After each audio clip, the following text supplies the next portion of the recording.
I'm Alan Murray, the CEO of Fortune Media, and I'm here today in Cleveland, Ohio with Lourenco Goncalves, the CEO of Cleveland Cliffs, which is the major provider of steel to the automobile industry, but also made it this year onto the Fortune 500 list. Congratulations. First time since 2014. Thank you very much, Alan. It's a great pleasure to be here with you.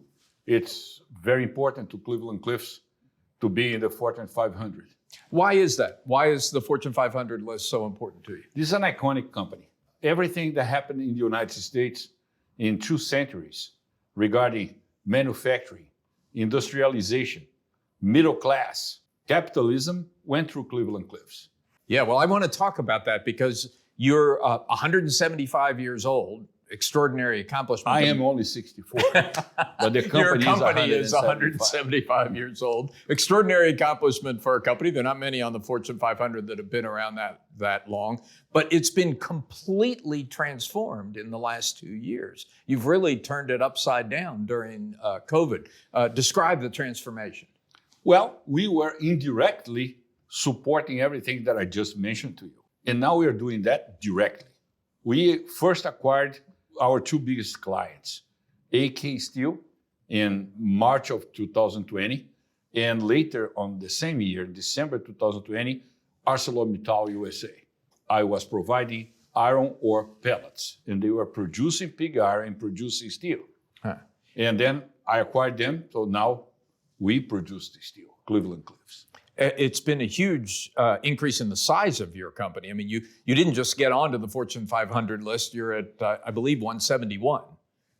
We are very happy with that, and I appreciate the fact that we are recognized by our transformation.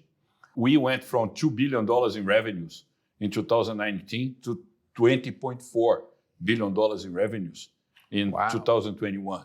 It's not 10%, It's 10 times. 10 times, and you had to do that integration during a pandemic. How did that work? It was difficult, but we have a great team. And this great team is able to accomplish things that very few management teams can do. We can bring people together. We can make them be part, them meaning all the employees, be part of the company.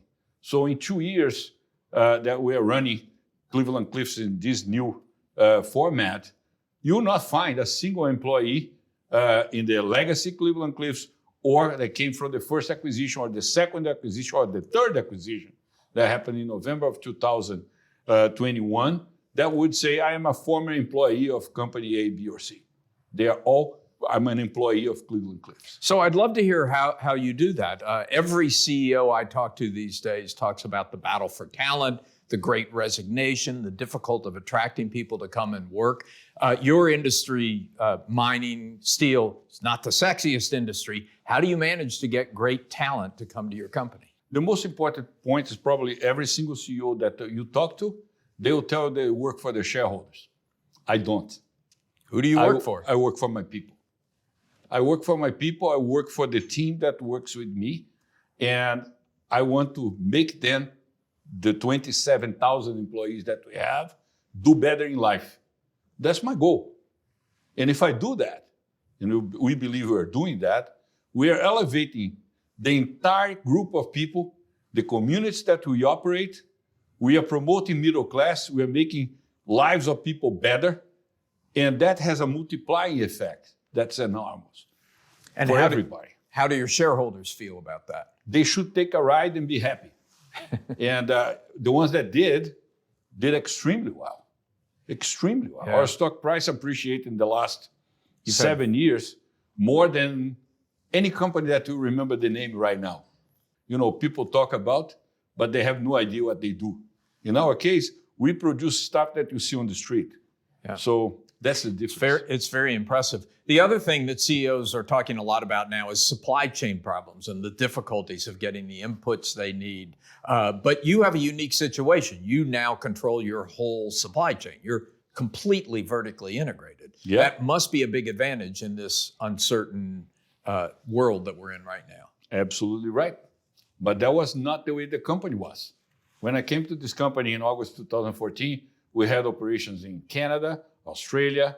We had new projects going on to produce minerals outside of iron ore. chromite, nickel. I went out of all of that. I sold, I got out of other countries, brought the company back to the basics, to the Midwest of the United States, inside the Great Lakes. I kind of saw this thing coming. Well, how did you see it coming? I mean, what was the thinking behind the vertical integration? You couldn't have known a pandemic was on its way. No, it was a fact of life. We closed on the acquisition of AK Steel on March 13, 2020, and the car manufacturers started shutting down on March 19, 2020. Yeah. By March 31st, 2020, they were all shut down. Yeah. And I still bought ArcelorMittal during the same period. So we can operate under duress. But you said how you could see that coming. Well, my competition depends on pig iron. I produce my pig iron. They import pig iron. The main source of supply of pig iron for them were Russia and Ukraine. In 2014, the year I started here, Russia invaded Crimea. And they did not go to Crimea because they would like to take over an area that was a resort. They would like to go there because they have a port, they have gas, they have access to iron ore, access to coal. And I saw that thing escalating.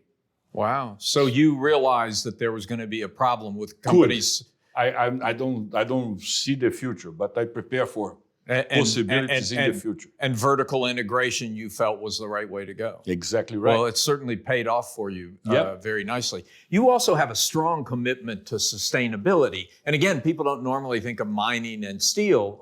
They're pretty dirty industries. The carbon footprint is huge.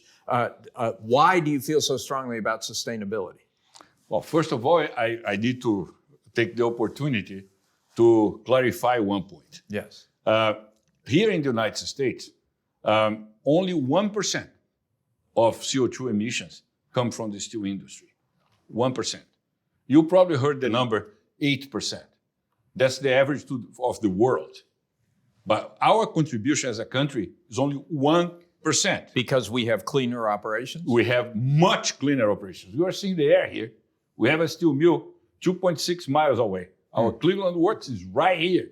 You can see from the window.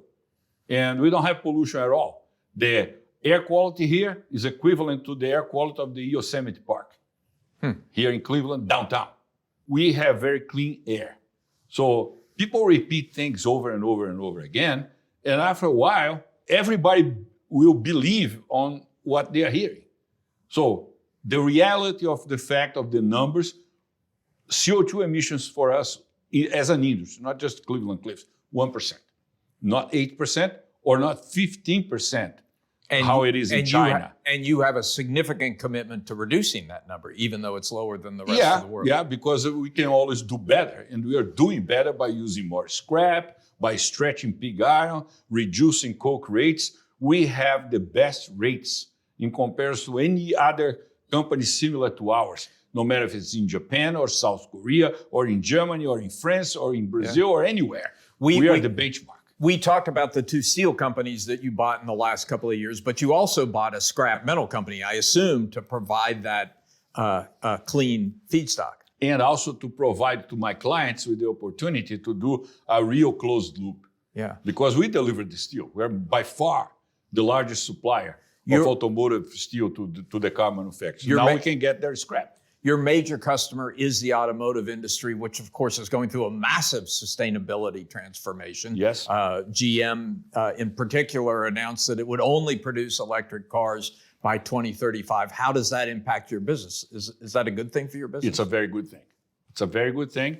And we're the right partners to do that with our clients, because we have a research and development center here in Ohio, and we work with them to develop the materials that are coming in this electric vehicle revolution. And in some cases, we're already delivering these new steels to the automotive industry, and that's new business, good business, high tonnage. That's one thing.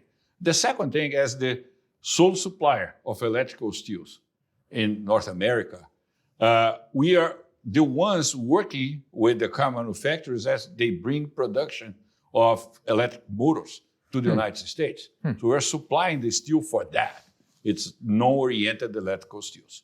And last but not least, there's a big movement toward dotting the country with charging stations. Of course. There's $7.5 billion in the infrastructure bill just for charging stations. And we are the sole suppliers of the steels. It's called grain-oriented electrical steels. So that's also good business for Cleveland-Cliffs. A very exciting moment for you. Absolutely right. You talked about innovation. How much has innovation driven the success of Cleveland-Cliffs?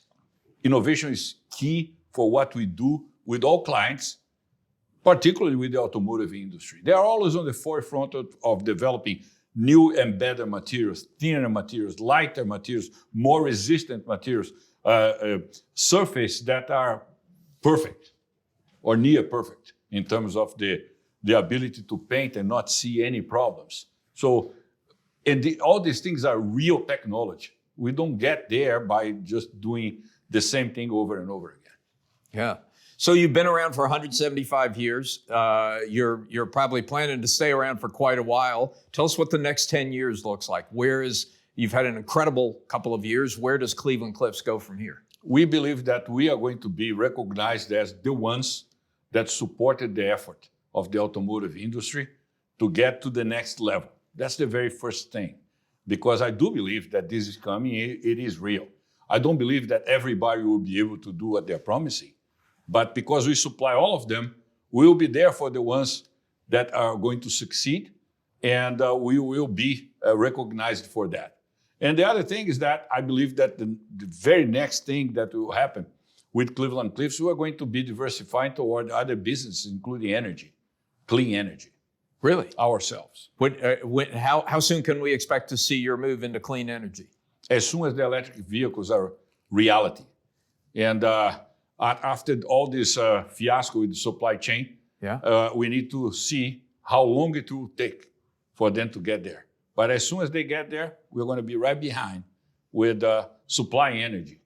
We are going to be doing that and be self-sufficient in energy in our plants. Well, we at Fortune will be watching. Sounds very exciting.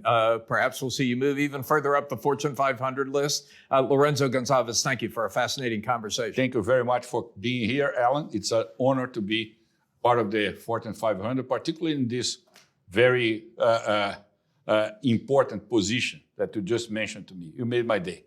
Thank you for coming. You made my day. Great to be here. Thank you.